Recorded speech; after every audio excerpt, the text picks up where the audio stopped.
Hey kids, and howdy and welcome to Conscious Embodiment, Astrology and Dreams with Dr. Michael Lennox coming at you in the middle of the eclipse wormhole, kids. In fact, we're sort of smack dab in the middle of the 2 week sort of juicy wormhole in between the last eclipse and the next eclipse. Is eclipse season always 2 weeks? That's actually not always the case. You know, we have 2 eclipses always. The geometry of the alignment between the Earth and the nodes of the moon and the sun is what creates the angles that allow the shadow to form, right? Mm-hmm. And it's all math, right? It's like all y'all should have been paying better attention to geometry in high school. When you're all sitting there going like, I'm never going to use this. It's like, guess what? It's all geometry. So the alignment between the sun and whichever node of the moon that the sun is near, in this case, it's the south node. That's why this is a south node eclipse. The south node is about the past. That's why there's so much emphasis in this eclipse season about dropping the past, letting old things die off. Scorpio, thank you. So that new things can be reborn because it's a south node eclipse aligning with our sense of what we're moving away from. Because of the way geometry works, the sun and the south node might have been close enough to form an eclipse at a new moon, and then close enough to form the second eclipse, right, at the next lunation, and close enough to add a third into the mix, just based on the geometry. In other words, if it starts off at the furthest sensibility between the sun and the south node, that will create the shadow passing over the bodies here where we live, then an eclipse can happen 2, 3, or even 4 times in a row. The 3 and 4 eclipses in a row are kind of infrequent. And what's typical is 2. The wormhole, air quotes, wormhole that eclipse season is, this is just a word borrowed from quantum physics that implies great transformation, like instantaneous transformation. For me, it's always the space in between the eclipses. So for my money, the wormhole, that is the 2-week intense period where we are in deep process and therefore everything is more amplified and energetically challenging, I consider that encapsulation of time in between the lunation. Mm-hmm. Now, one could argue that the wormhole exists from new moon to new moon, so that even though the full moon in a week is another eclipse, and it's done, we're done with eclipse season because there's no eclipse after that, the 2 weeks between the full moon and the next new moon that happens at the end of November could still be considered the wormhole. And that actually makes some sense because a lunar cycle is a complete thing in and unto itself. So you agree with that theory? So I guess I'm contradicting myself. Well, because you're saying one could say, and are you one? I'm saying both, really. Here's my personal take on it, which is not the same as my, Dr. Michael Lennox astrologer take. Personally, for me, the wormhole is in between the eclipses that occur because my little body that is so sensitive to energy feels that intensity in a way that when the second eclipse will close this up, that intensity will lessen. But lunar cycles are whole and complete digestive bit of time consciousness. We are oriented to operate in these month-long cycles. All the way down to that notion of it takes 28 days to change a habit. That's why when people go off to rehab to fight addictions, it's at least 28 days. It's a month. They were just gone for a month. That's right. Yeah, a little vacation, and they come back looking much better. But the reason rehab takes a month is because 28 days is a lunar cycle. There's brain science behind this that says the brain, takes that long for new neural pathways to be generated and old ones being diminished. And of course, because that lines up with the lunar cycle, that makes total sense to me. So I contradict myself. The wormhole is in between the new moon and the full moon. That's an eclipse, but also the entire lunar cycle. Not to confuse you too much, but I'll add in one little distinction that some eclipse seasons start with full moons. Okay. So it's a grab bag. It's a grab bag, and it depends on the circumstances of the moment. And in this particular wormhole eclipse, it's 2 eclipses starting with a new moon. We're halfway in between that new moon and full moon, which means we're actually at a crisis in the lunar cycle that is this eclipse wormhole. And while in next week's podcast, we might talk about the full moon and the wormhole being over, but then when we get 3 weeks from now, I'll be saying, God damn, that wormhole we're still in is pretty intense, isn't it? Listen, kids, no matter how you slice it, we are in some deep intensity right now, and let's take a look at a couple of reasons why that is.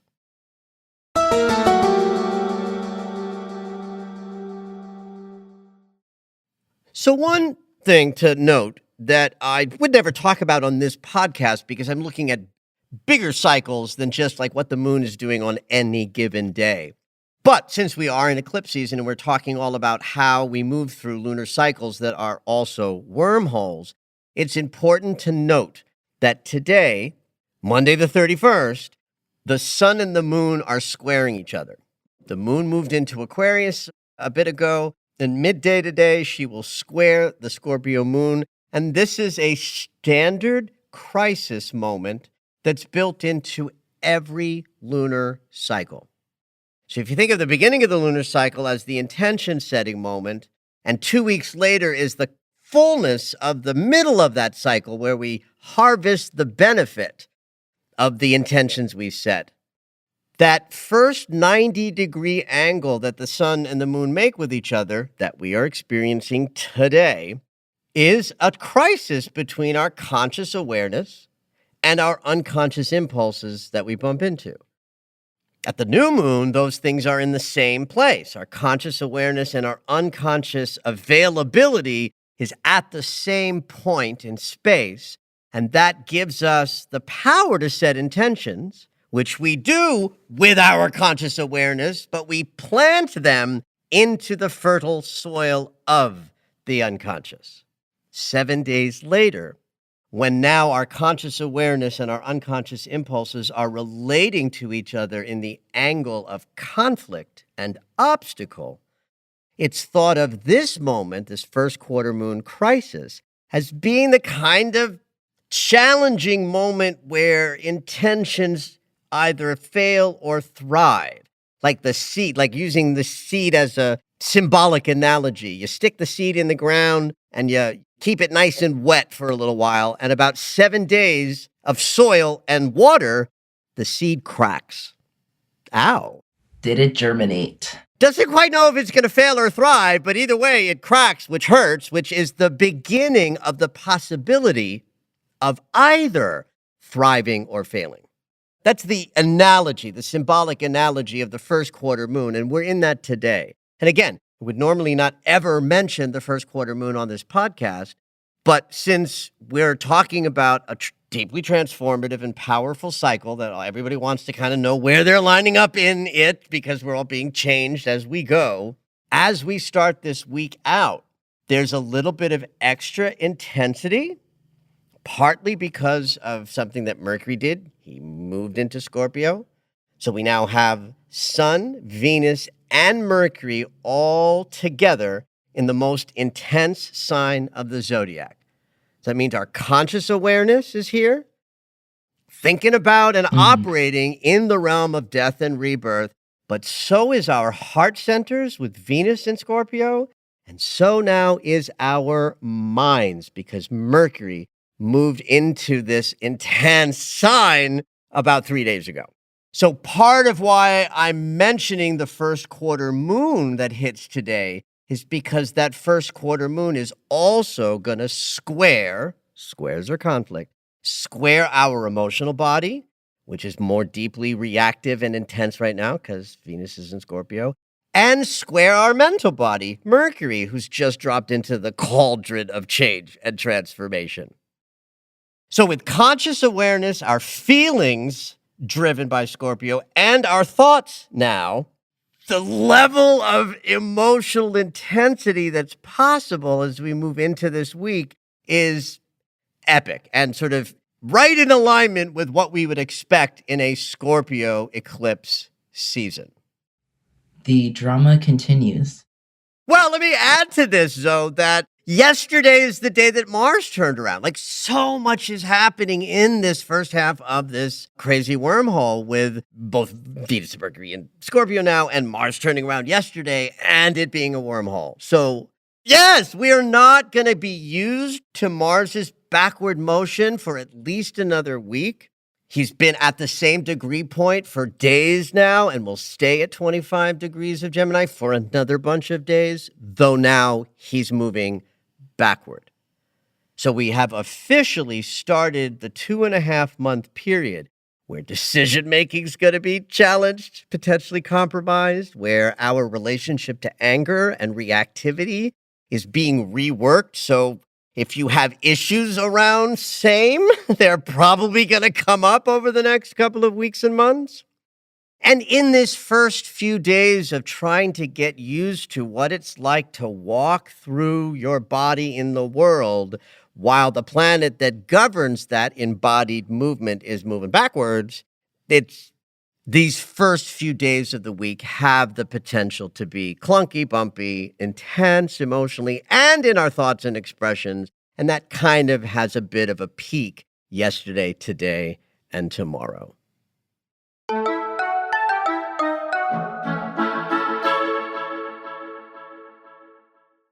You know, in all of this busyness around the eclipse and everything else that's been captivating me in the various ways that I share info with you guys, I haven't spoken about Jupiter on the podcast yet. What we haven't talked about is the fact that Jupiter is retrograde right now, and he just moved back into Pisces after zipping through Pisces this year, jumping into Aries for a few degrees, turning around, going retrograde, going back into Pisces as he is now, where he will stay till the end of the year. And this way that Jupiter has been moving this year is key to how we want to approach manifestation and thinking about the things we desire in the world of abundance, bounty, good fortune, and just, more.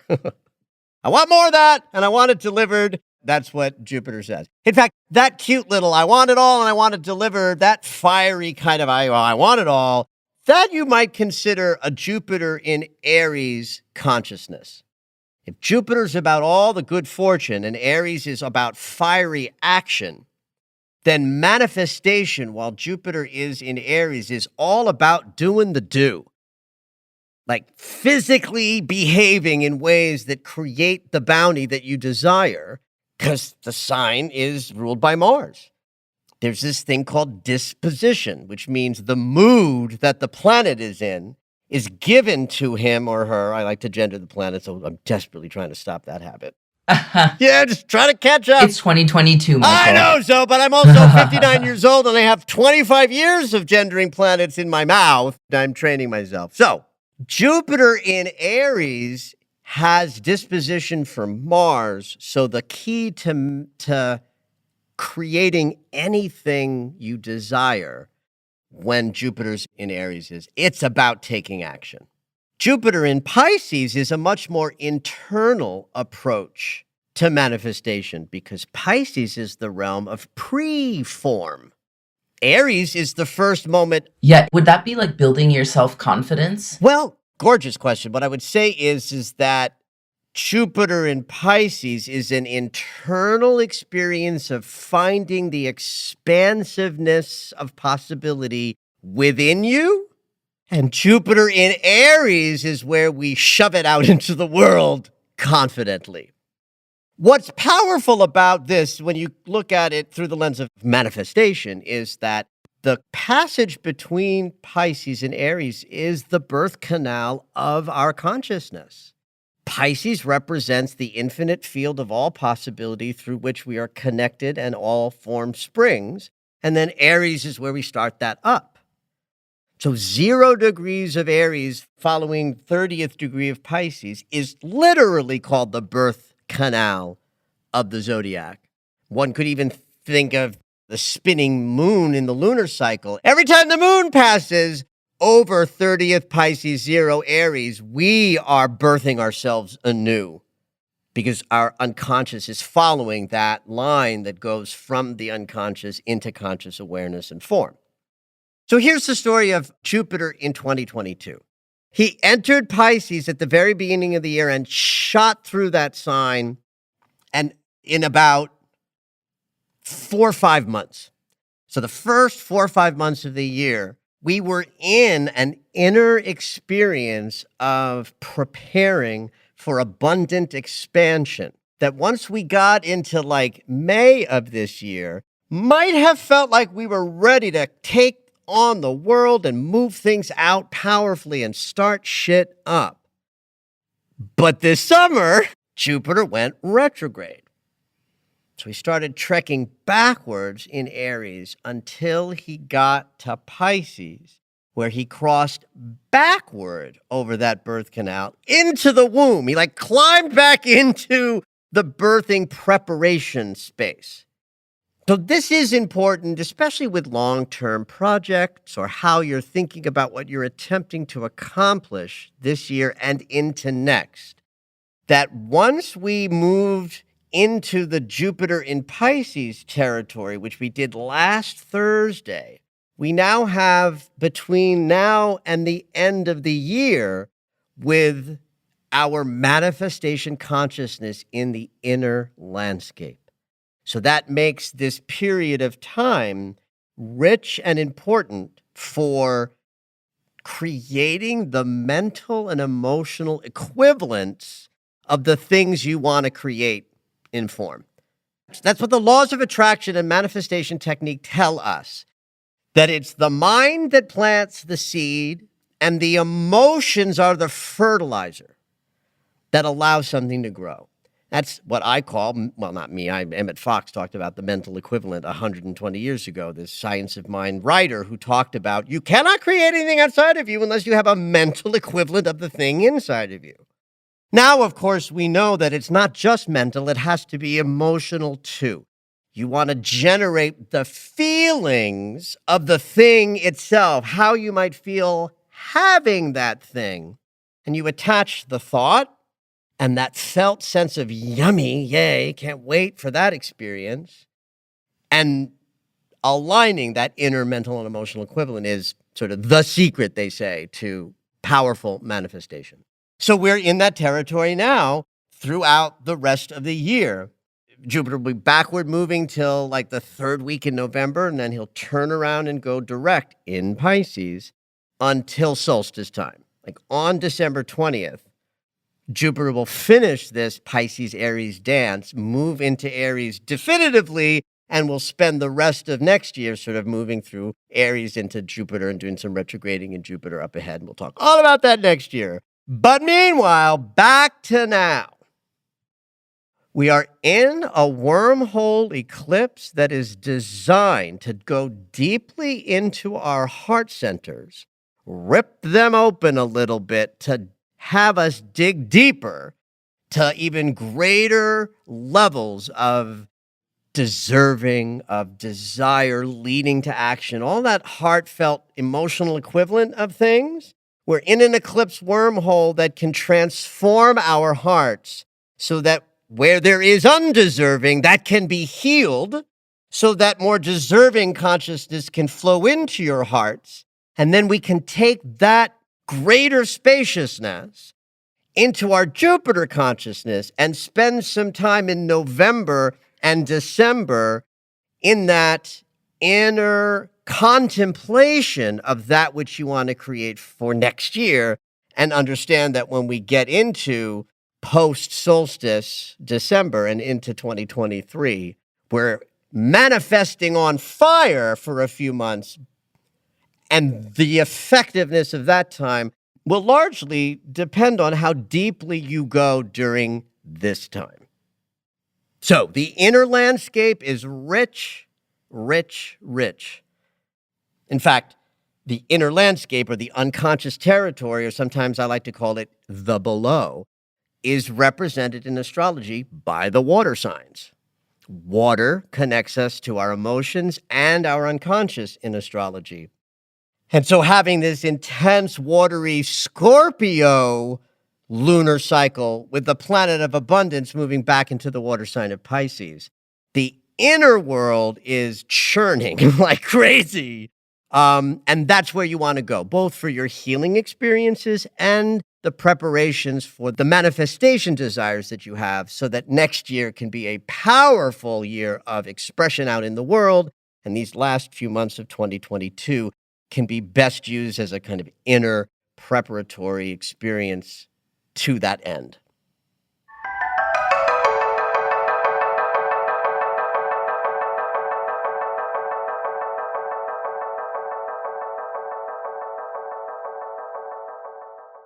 So the driving theme of this lunar cycle has been and is healing in the heart, going after wounded spaces that might be ready to drop open or release and have deep and profound healings.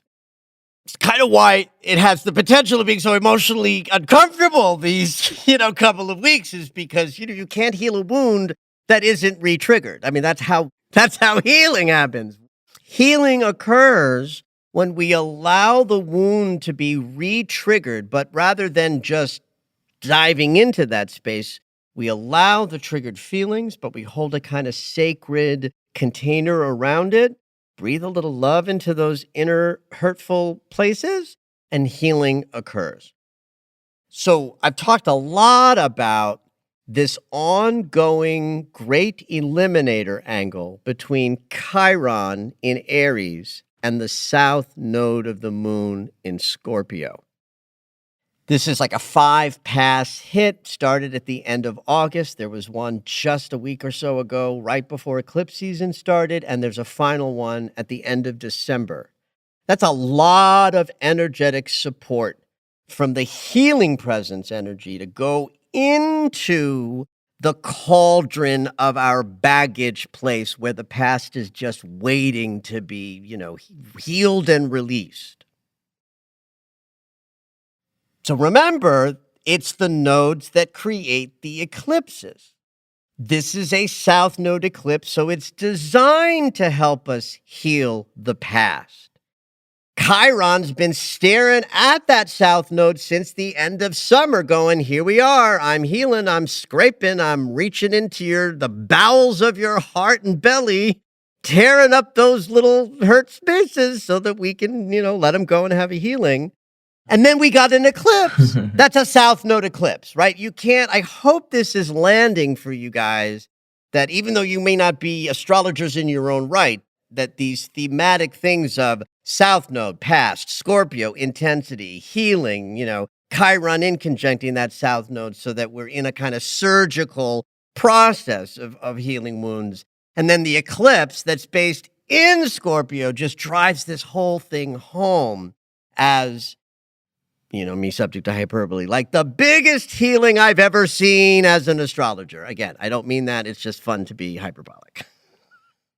So what's happening this weekend, coming up on the 5th and 6th, it's a very, very big weekend for this deep healing and potentially painful process that this lunar cycle is designed to generate.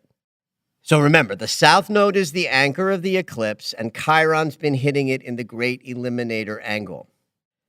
So what's happening over this weekend on the 5th and the 6th is that the Sun and Mercury both are going to cross over the south node of the moon, while Chiron is holding this great eliminator transit with that magic point of 13 degrees of Scorpio where the south node is. So Chiron at 13 degrees of Aries, holding the door open with 13-degree Scorpio South Node for 3 months, like the honey dipper coming along to empty out the septic tank, has just turned up the volume of flow. So all that poopy shit is just pouring out, pouring out, pouring out, pouring out. And over Gross. this weekend, the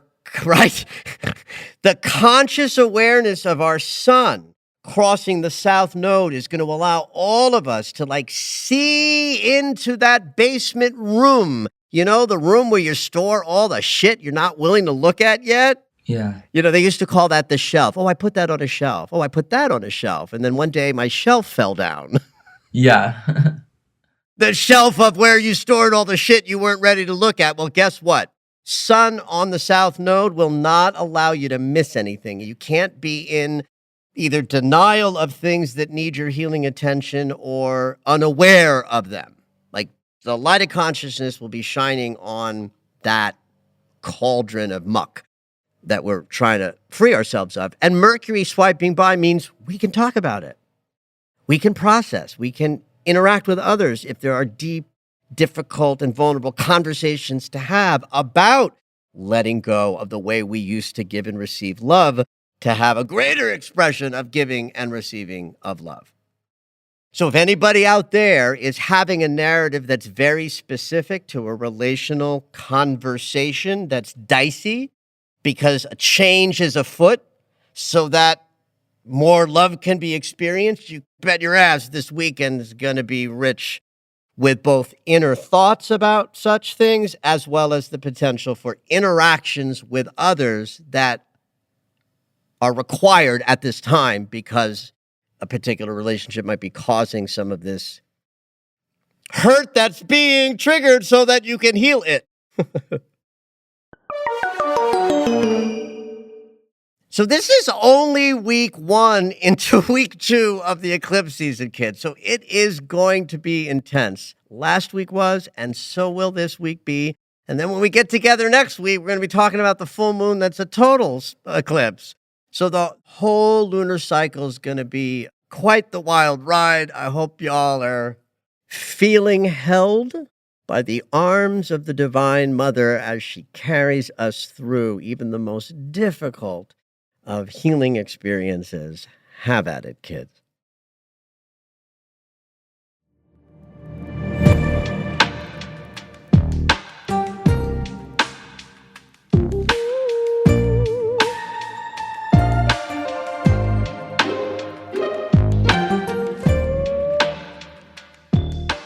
All right, it's dream segment time. Every week, Dr. Michael will interpret dreams that are sent in via email or take a live caller.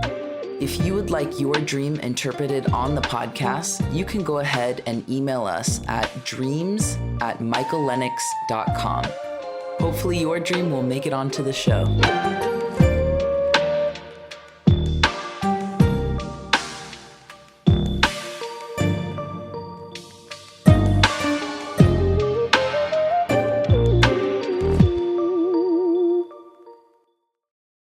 We have an email dream from Jenny, and this is a saga about a spider, her and a spider. In part 1, she was in an empty room with white walls and a high ceiling with her friend. Suddenly, she saw a giant human-sized spider with long, thin legs crawl down the wall. Instinctively, I knew that I had to kill it, or both my friend and I would be harmed, or at the very least, deeply frightened by the presence.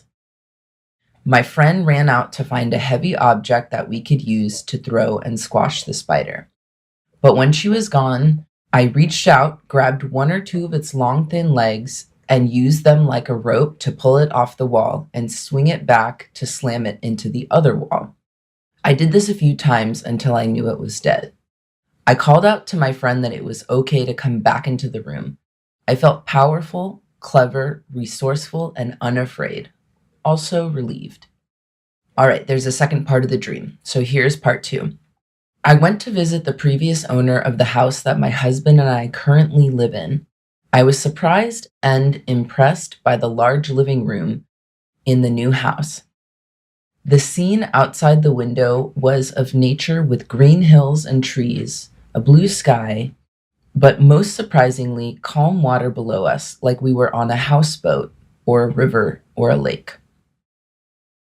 He said that the time of day and light made it appear like they were moving when we weren't. It was all very calm and beautiful. In real life, I would never kill a spider. In fact, I ask my husband to escort bugs outside, which he does. I've also never met the previous owner of our old house, but I do know he took great care to build things and keep up the house. Lastly, this dream occurred after some stressful days and potentially upcoming changes in my waking life. Oh, how surprising.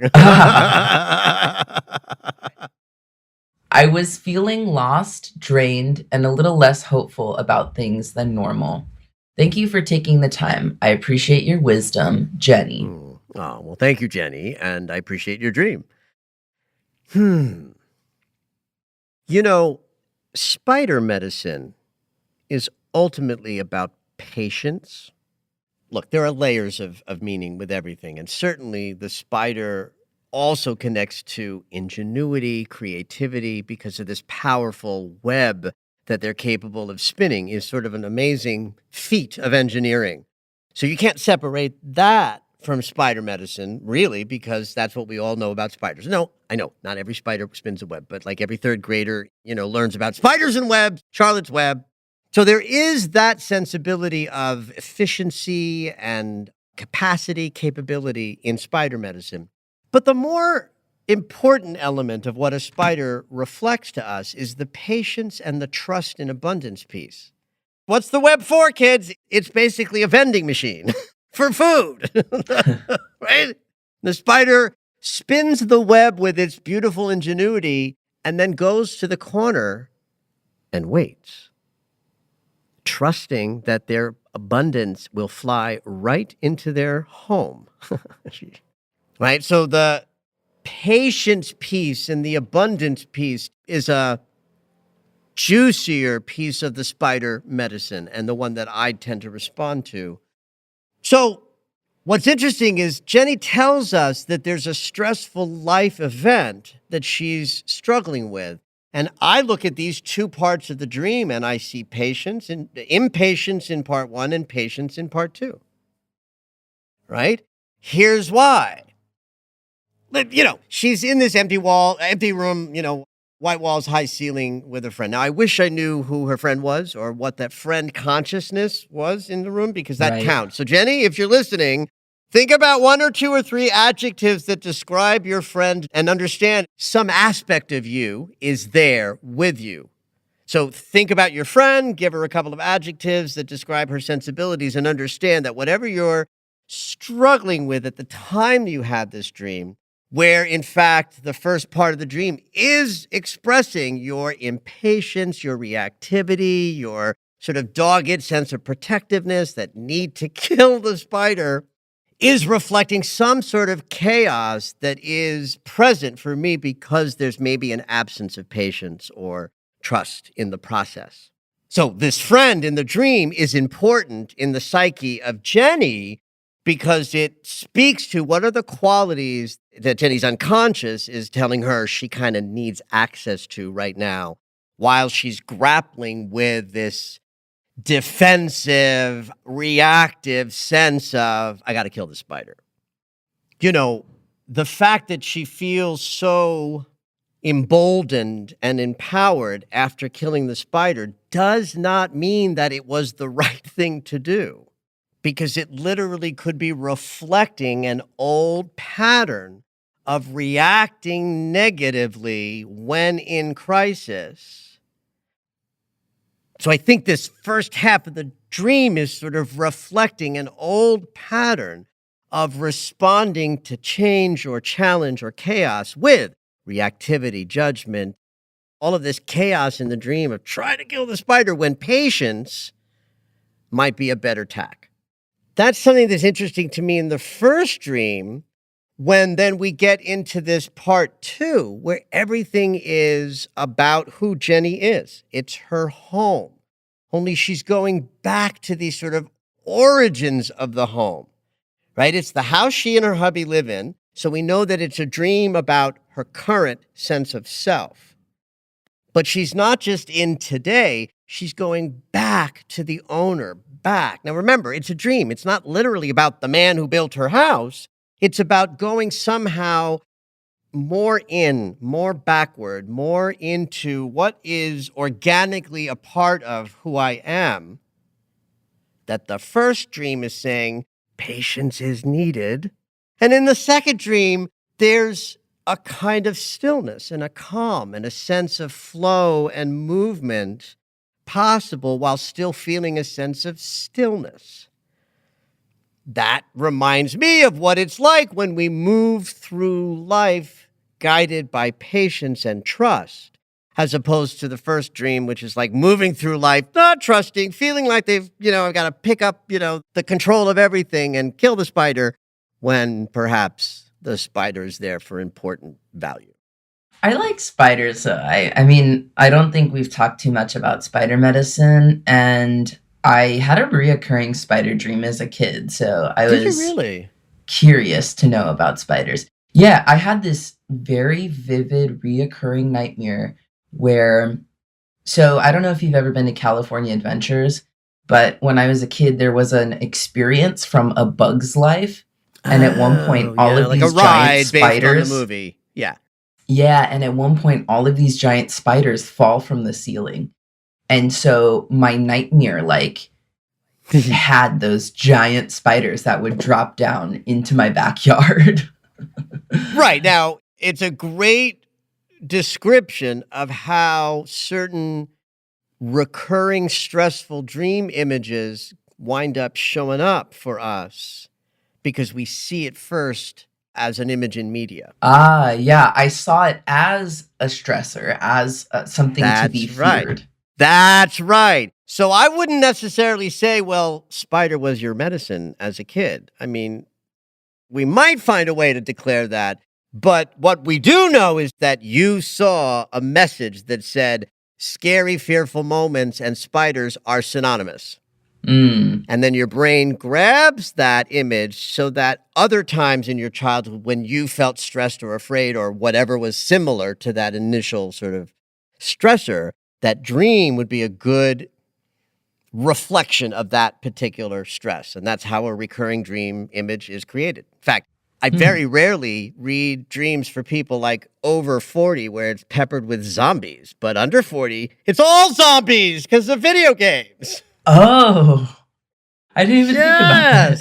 The media we consume often turns into our recurring dreams.